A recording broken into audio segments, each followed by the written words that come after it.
empezamos directamente para la preparación del certamen. Vamos a empezar con el tema de la introducción a los sistemas operativos. Hay cuatro componentes principales dentro de un sistema computacional. Está el usuario, que seríamos nosotros, ¿no es cierto? Las aplicaciones, que es con lo que interactuamos, que podría ser, por ejemplo, el cliente del LOL, o puede ser el Microsoft Word, o cualquier tipo de aplicación con la que nosotros interactuemos dentro del computador. Después está el sistema operativo, ¿no es cierto? Que es lo que nos vamos a enfocar en el ramo. Y después está la parte del hardware, que ya viene siendo la parte física de los dispositivos. Es importante saber que un sistema operativo es un programa de control. Un programa de control, de asignación y de gestor de recursos. Eso es lo más importante y es la base para entender en qué es lo que vamos a hacer en este ramo. Acá dejé unos ejemplos de lo que viene siendo tipos de sistema operativo. Donde tenemos Kali Linux y Parrot arriba, que son para hacer pruebas así como de ethical hacking y cosas así. Son ese tipo de distribuciones. Windows 95, Ubuntu acá abajito y otros tipos de sistema operativo ya dedicado a móvil que vienen siendo iOS y Android. ¿Qué es importante acá en esta imagen que está al costado izquierdo? Un dato súper bueno, así como para introducir. Y es decir, que al comienzo cuando empieza el computador a iniciar, se genera, se corre un programa que está en la ROM, que se llama Bootstrap Program, que lo que va a hacer es leer el sistema operativo que está guardado en el disco, que es donde nosotros tenemos alojado el sistema operativo, y lo carga en la RAM. Y después empiezan los otros tipos de servicios. Eso es lo primero que se hace en el computador. Y es súper importante saberlo porque vamos a entender de que el sistema operativo no va a estar ejecutándose en el hardware mismo, que viene siendo la SSD o el HDD, que viene siendo el disco duro magnético, sino que va a estar en la RAM. Entonces eso igual es algo muy importante. Vamos a ver este tema que son las interrupciones. Las interrupciones habla de que cuando el sistema necesita tomar atención inmediata de algo en específico. Por ejemplo, hay tres tipos que vienen siendo el hardware interruption, que viene siendo cuando nosotros, por ejemplo, movemos un mouse o escribimos algo en el teclado o cualquier tipo de interrupción que esté cercana al tema del hardware. Después hay un software interruption, que es cuando tomamos como prioridad un programa que nosotros estemos iniciando, ¿no es cierto? Por ejemplo, abrir algún programa en escritorio o lo que sea, se toma como prioridad. Y después son las excepciones, que también se consideran como un tipo de interrupción, que es cuando la CPU, que viene siendo el procesador, encuentra algún tipo de error, que también lo toma como una interrupción y lo toma como algo como prioritario. Acá hay un punto súper importante que son el I/O, que es el input-output en los sistemas operativos. Es algo súper importante porque el input-output lo que nos va a ayudar es para poder eh, interactuar con el mundo exterior. ¿Qué quiere decir esto? Que eh, vamos a poder tener conexiones con dispositivos externos a lo que viene siendo el computador, como puede ser un mouse, como puede ser un teclado, la tarjeta de video, la tarjeta de audio, todo lo que sea, todos los dispositivos externos al hardware mismo. Acá, como les decía, ¿no es cierto? Poder hacer las conexiones con los dispositivos externos. En este caso tenemos como entrada, ¿no es cierto? Que viene haciendo referencia a la I, ¿no es cierto? De input. Se hace referencia a lo que viene siendo el mouse, el teclado, una conexión con la red, que viene siendo algún mensaje que esté llegando desde la tarjeta de red, o la data misma, que viene siendo donde están alojados ciertos archivos, cosas que tenemos dentro del computador, como el HDD o el SSD, ya sean imágenes, videos que tengamos guardados. Eso vendría siendo como entrada. Y como salida, ¿no es cierto?, que hace referencia a la O de output, tenemos el desplegar información en pantalla, o sea, lo que va como a tirar hacia afuera este sistema, ¿no es cierto? Y vamos a tener las impresiones en pantalla, en el computador, y mandar data a través de la red, que es la salida al final. Acá va como una imagen como para dar como un poquito como de contexto, en el que la CPU, que viene siendo donde está el sistema operativo, ¿no es cierto?, que es lo que conversamos antes, va a haber un bus en común en el cual se va a conectar con todos los dispositivos externos que nosotros tengamos en el computador. y esos van a estar compartidos con una memoria compartida. De ahí se van a poder comunicar entre todos y ahí se va a poder generar todo lo que había dicho anteriormente. Es importante también saber de la estructura y la jerarquía de almacenamiento en el computador. Hay distintos tipos de almacenamiento. Están las cintas magnéticas, que eran súper antiguas, ¿no es cierto? Donde está como esa wincha, ¿no es cierto? Donde se guardan videos y cosas así. Están los discos ópticos que anteriormente igual se ocupaban bastante. Hoy en día igual se ocupan, pero no tanto como para el computador. Por ejemplo, antiguamente se ocupaba para cargar ciertos tipos de programas y cosas así. Hoy en día es casi todo de forma digital nomás, no con dispositivos de ese estilo. Después tenemos los discos duros, ¿no es cierto? Que vienen siendo los magnéticos, que también últimamente están pasando un poco de moda. Generalmente se ocupan para para guardar como en granjas muy grandes información, por ejemplo, servidor y cosas así, para guardar información por un largo tiempo debido a que su tiempo de duración es bastante extenso y igual es barato.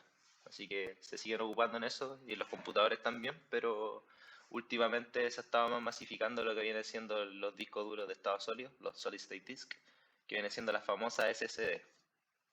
Ahí también tenemos unas que también se están ocupando, que son las famosas M2, que ocupan otro tipo de puertos y son mucho más rápidos. Y después de eso tenemos la RAM, la famosa, que en este caso, en el contexto del sistema operativo, lo que vamos a estar viendo lo vamos a considerar como la memoria principal o la main memory. Eso igual es importante porque de aquí en adelante vamos a estar hablando de main memory y tenemos que entender que eso hace referencia a la RAM misma. Y recordar también, nuevamente, frente a lo que había dicho antes, que la RAM, lo primero que se carga dentro de la RAM es el sistema operativo. Bien, muy importante. Después tenemos la memoria caché. La memoria caché también se va a estar alojando ahí.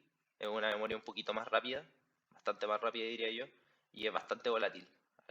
Significa que va a estar como escribiéndose y se va a estar ocupando constantemente. Al igual que los registros son mucho más rápidos y son un espacio como muy pequeño dentro de lo que viene siendo la CPU. Muy pequeño, pero son de acceso demasiado rápido. Y se ocupan más adelante, vamos a ver en qué lugares se utilizan este tipo de registros. Generalmente para guardar información de algún programa que esté corriendo, ahí como cosas que vamos a estar utilizando muy rápido. Hay un concepto igual que es importante, que se llama el caching, ¿no es cierto? Que hace referencia cuando un proceso almacena datos para que se puedan acceder de forma muy rápida. En el ámbito del sistema operativo, esto es lo que le estaba comentando antes, ¿no es cierto? Que dentro de la CPU va a tener una memoria caché, ¿no es cierto? Que es de acceso rápido también, para poder como alojar lo que viene siendo procesos que estén en espera, por ejemplo.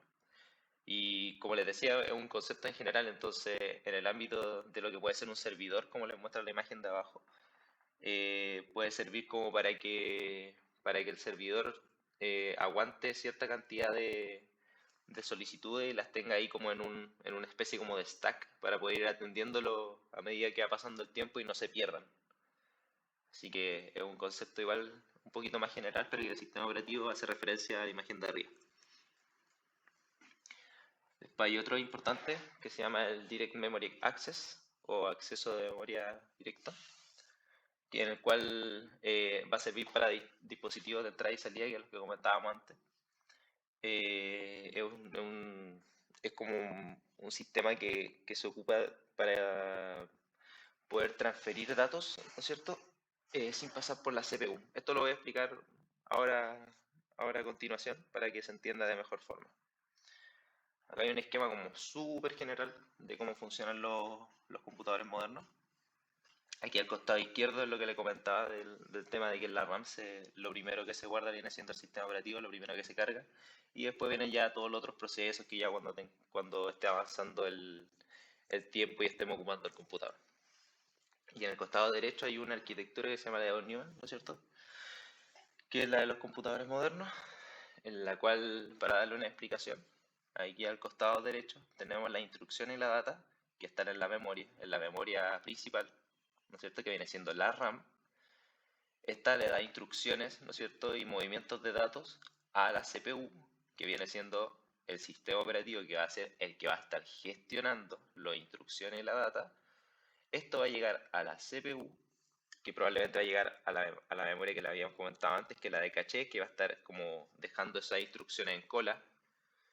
La CPU va a procesar todo esto a través de los hilos, que los vamos a ver mucho más adelante, los va a procesar y los va a hacer conexiones con los distintos tipos de dispositivos que existan. En este caso puede ser una de interrupción, de data, de entrada y salida, y el dispositivo hace una conexión directa, ¿no es cierto?, con la memoria, que es el DMA, que es de acceso más rápido. Y eso va de nuevo a la memoria y cambia los datos, hace lo que tiene que hacer. Ahí en los temas de la arquitectura, algunos conceptos importantes de los procesadores es que podemos tener un único procesador, ¿cierto? Como este que está aquí, al costado izquierdo superior. Eh, Después tenemos los multiprocesamientos simétricos, que viene siendo cuando tenemos muchos procesadores como unidos dentro de sí. Este no es el caso de nuestro computador, porque nuestro computador sí, generalmente tiene un solo procesador, que es una placa chiquitita. Y después vienen ya los casos que son los que vemos hoy en día, que vendría siendo como este dual core, que ya viene, sería un procesador que tiene dos núcleos. Hoy en día un dual core no se ocupa demasiado, generalmente los computadores son quad core, octa core, hay algunos con 12, ahí depende del computador que tenga cada uno, pero usualmente todos funcionan con multicore. Después tenemos los sistemas cluster, donde los sistemas cluster lo que va a hacer va a tener una interconexión entre distintos computadores, donde comparten un mismo lugar de almacenamiento y se comunican entre sí los computadores. Al final funciona como un sistema completo, pero son de muchos computadores donde están conectados a un mismo almacenamiento. Eso es un cluster, un sistema cluster. Como operaciones del sistema operativo, tenemos el manejo de interrupciones, que era lo que habíamos visto antes, donde tenemos acá un concepto importante que son las operaciones multimodo, que para separar las aplicaciones desde un nivel a otro nivel. En este caso tenemos el modo dual, que es el modo usuario y modo kernel, que se ve acá en la imagen de acá abajito, donde tenemos como separación a través de un bit que indica qué modo se está usando. En este caso tenemos un proceso, ¿no es cierto?, que se está ejecutando, hace una llamada a sistema, va al kernel, ejecuta la llamada a sistema y después vuelve nuevamente al proceso de usuario. Esto es como para poder diferenciar en qué estado está.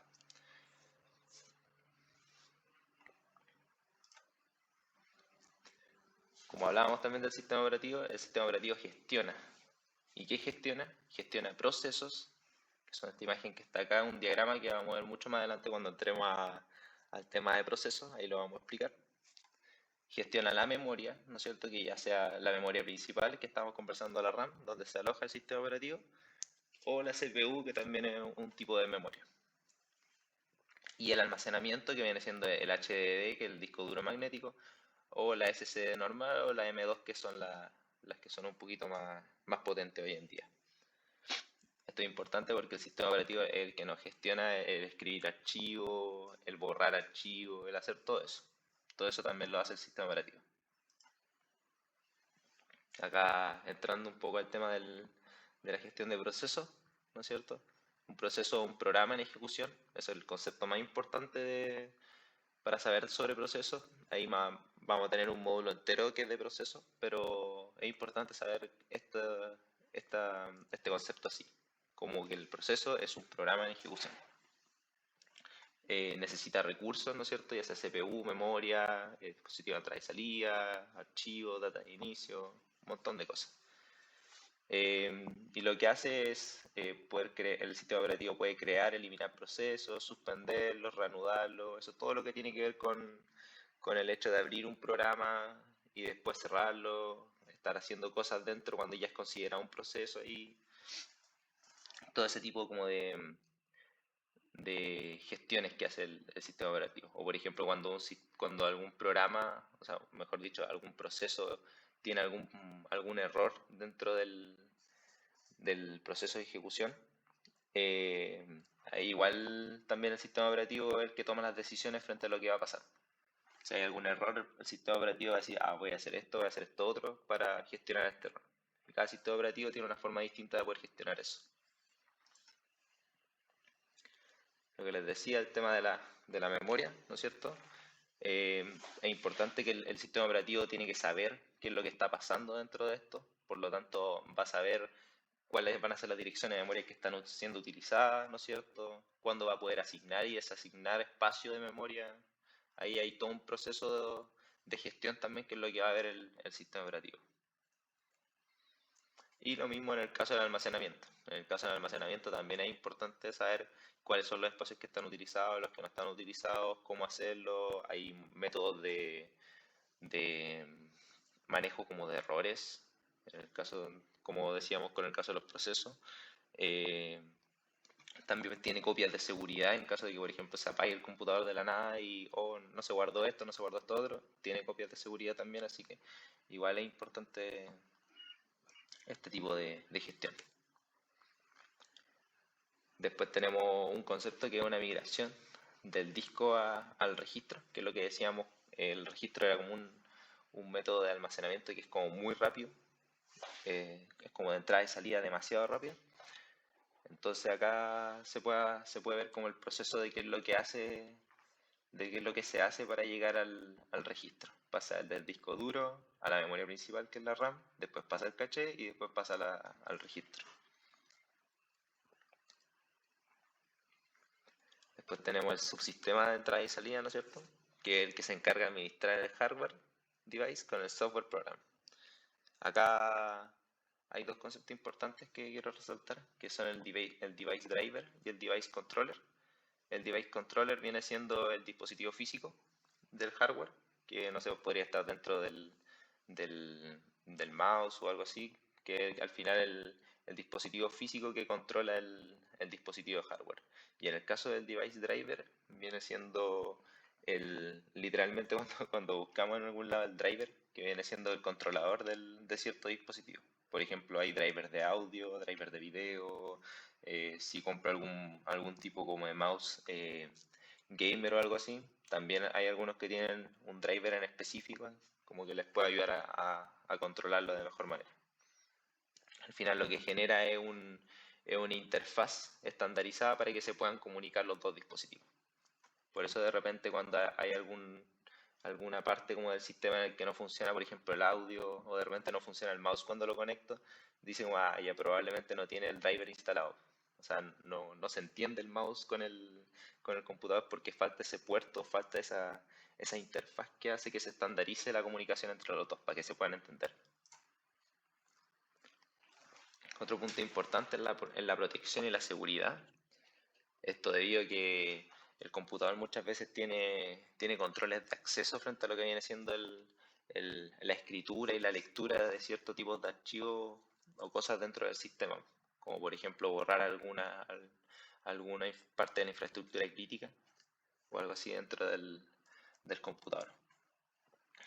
Acá generalmente esto se divide como por IDs. Generalmente acá está como el ID de usuario, ¿no es cierto? Que es como el nombre que nosotros le colocamos a nuestro usuario cuando entramos al computador. Hay desde grupos en las que se pueden almacenar muchos usuarios y eso ya son casos un poquito más como específicos, por decirlo de alguna forma. Y hay un concepto igual importante que se llama el escalado de privilegios, que es cuando nosotros hacemos un cambio de una idea a otro que tiene más derechos. Por ejemplo, en el ámbito de la ciberseguridad o del hacking, lo que se suele hacer mucho cuando uno llega a un sistema, a un computador, uno llega con una cierta cantidad de privilegios, por ejemplo, con una idea de un usuario en específico, y uno lo que quiere hacer es llegar a un, a un tipo de, ¿cómo le podría decir? Como de nivel más alto para poder ejecutar cualquier cosa dentro del computador. Y una vez que uno obtiene eso, ya puede hacer lo que uno quiera en el computador. O sea, ahí solamente queda espacio a la imaginación, no, lo que uno quiere hacer. Pero eso es el concepto de escalado de privilegio, de poder tener más privilegios dentro de un sistema, en este caso un computador. La, Acá punto importante están las estructuras de datos en el kernel.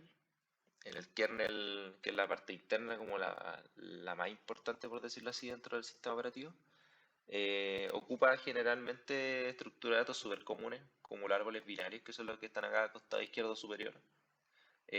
Ocupa listas, que es como lo que se ve en EDA, las listas doblemente enlazadas, listas circulares, así es como estructura los datos dentro, se estructura los datos dentro del kernel. O de repente ocupando eh, funciones hatch, ¿no es cierto?, para poder entrar a OpenMapa y poder sacar los valores como corresponde.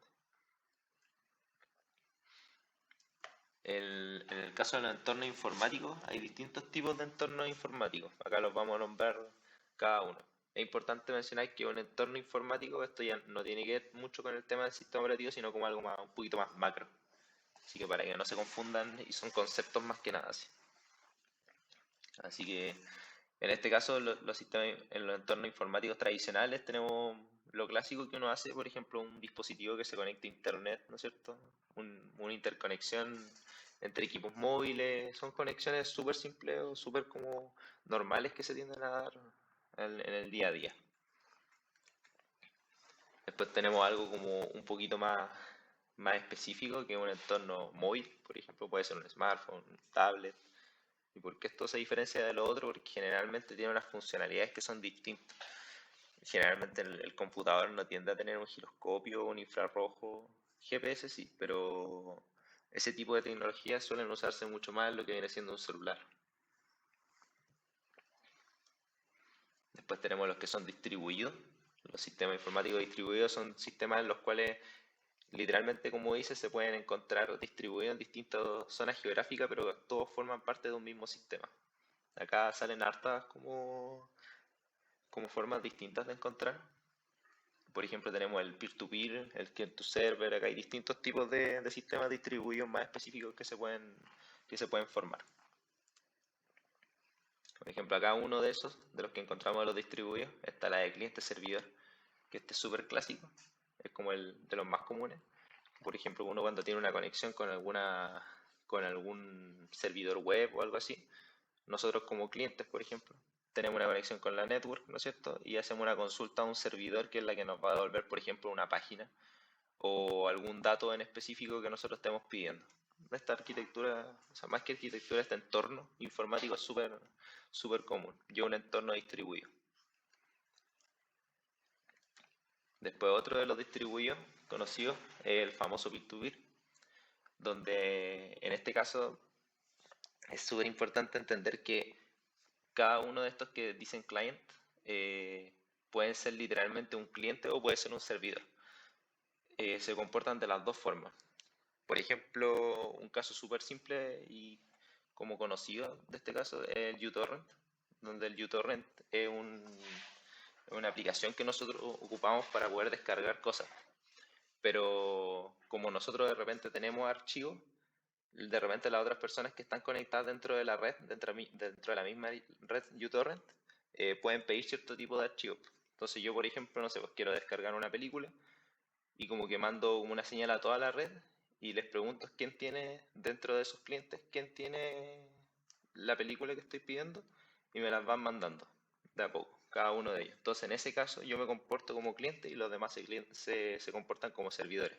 Pero de repente otra persona dentro de la misma red puede hacer la misma consulta y en ese caso si yo tengo el archivo yo me comporto como servidor y yo proveo ese archivo lo que esté pidiendo al otro. Ese es como un ejemplo de cómo funciona esto, el peer-to-peer. Después tenemos otro entorno informático que viene siendo la virtualización. La virtualización no es más que dentro de un mismo sistema operativo se pueden correr muchos otros dispositivos, sistemas operativos virtuales, como puede ser el caso de VMware, de VirtualBox y ese tipo de virtualizadores que nos ayudan para poder tener un sistema operativo dentro de otro sistema operativo corriente. Después tenemos el caso del cloud computing. Cloud computing es un poquito más actual, por decirlo así, en el cual lo que vamos a hacer va a ser un entorno informático, el cual como que tiene tiene una estructura un poco distinta, donde tiene esto que se llama firewall. Para el que no sabe, un firewall es como una barrera, la cual nos permite y nos dice qué tipos de paquetes van a poder salir o entrar desde cierta parte de, por ejemplo, en este caso de Internet. Acá pues nosotros podemos decir ya, no, yo quiero solamente que entren este tipo de, esta IP, o solamente quiero que salgan este tipo de IP. Entonces, eso es como generalmente funciona el firewall. Es como si tuviésemos un guardia, el que nos está verificando si lo que está saliendo es lo que corresponde y está dentro de la tabla, y si lo que está entrando es lo que corresponde y está dentro de la tabla. Y en el otro caso tenemos el tema de los balanceadores de carga. Los balanceadores de carga lo que nos van a ayudar es para cuando llegan muchas solicitudes a un mismo servidor. Esto lo que va a hacer, va a poder como ramificar y tener control frente a todo el tráfico que esté llegando. Esos son como los dos componentes principales dentro de un proceso de cloud computing. Y después tenemos los sistemas, otro como entorno informático serían los sistemas embebidos en tiempo real.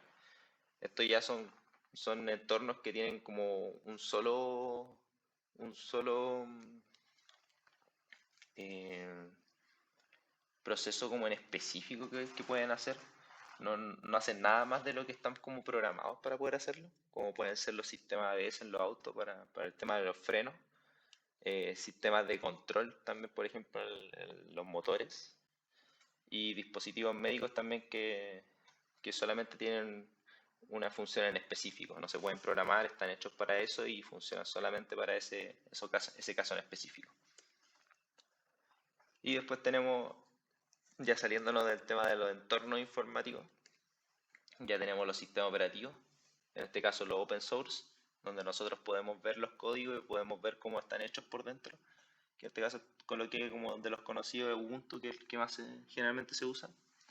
Y los otros dos que son los entornos, o sea, los sistemas ya como Kali y Parrot, que son para hacer procesos de pentesting y de ethical hacking, cosas así. Bueno, eso como una introducción muy grande así respecto al tema de la primera parte del ramo. Si quieren ir como más en específico o algo así, pueden ir directamente a las clases, ¿no es cierto?, del profe, y ahí pueden indagar un poco más. Pero según yo, con esto que yo he explicado acá, ya pueden entender los conceptos generales de cómo funciona esto. Así que, nada, ahora voy a explicar un par de cosas más. No son respecto al ramo, pero para los que les guste y quieran aprender un par de cositas más, acá lo dejo. Así que los que solamente están con el tema del ramo, paren el video acá. Si quieren aprender un poco más, vayan para allá. Sigan viendo el video, pero si no, no importa. No hay problema. Así que lo que quería explicar, así como a grandes rasgos, son unas partes dentro del cloud computing. ¿Y por qué quiero explicar esto? Porque hoy en día es súper importante el tema del cloud, así, algo que se está viendo mucho últimamente, y según yo son conceptos que son un poquito más actuales, pero que tienen una gran relevancia dentro del mundo actual. En este caso voy a hablar de 4 tipos de cloud computing en específico, pero el cuarto no aparece aquí en la imagen y lo voy a mostrar al final. En este caso tenemos el IaaS, el PaaS y el SaaS. El AaaS significa as a service, que es como servicio. Así que ahí vamos a explicar cada uno de ellos. En este caso, el IaaS, tenemos el Infrastructure as a Service, ¿no es cierto?, que el cual es un sistema de cloud computing en el cual nos va a entregar como la infraestructura, literalmente como un servicio hacia nosotros. Puede ser, por ejemplo, donde nosotros guardamos archivos en la nube, ¿no es cierto? Podemos pedir servicios de repente de seguridad, ¿no es cierto?, algún database o algún tipo de servicio de ese estilo. Así. Acá, como dice en la imagen anterior, tiene un sistema operativo, un servidor, ¿no es cierto?, para guardar cosas. Está dentro como del mismo servicio, la network y todo eso, como que nos va a ayudar. Y el Physical Data Center, que es donde se va a estar alojando todo esto. Después tenemos el Software as a Service. En este caso lo que nos hace es nos entrega una herramienta de software, y usualmente tiende a ser bajo algún tipo de suscripción para poder ocupar ese tipo de software. En este caso acá tenemos muchos como el Microsoft Office 365, el Google Apps, ¿no es cierto? Tenemos un montón de aplicaciones ahí en la nube que se pueden como por decirlo así, arrendarlas. Después tenemos el Platform as a Service, que acá es cuando ya nos entregan una plataforma que tiene un montón de herramientas por detrás, la cual nos puede ayudar a desarrollar, testear o instalar aplicaciones dentro de la nube. Esto igual es un tipo de servicio súper importante debido a que hoy en día como los programas el software en general es tan grande que se necesitan muchas cosas para que pueda funcionar. Entonces este tipo de servicios ayudan para que no sea tan ajetreado el tema de instalar cosas y poder correr como software en un lugar un poquito más seguro, por decirlo de alguna forma. Y habiendo recorrido estos últimos tres, ¿no es cierto? Que son como los conceptos grandes que están en cloud computing. Quiero hablar de uno en específico que lo encontré súper interesante y súper bueno, que es el RAS, que es el Ransomware as a Service.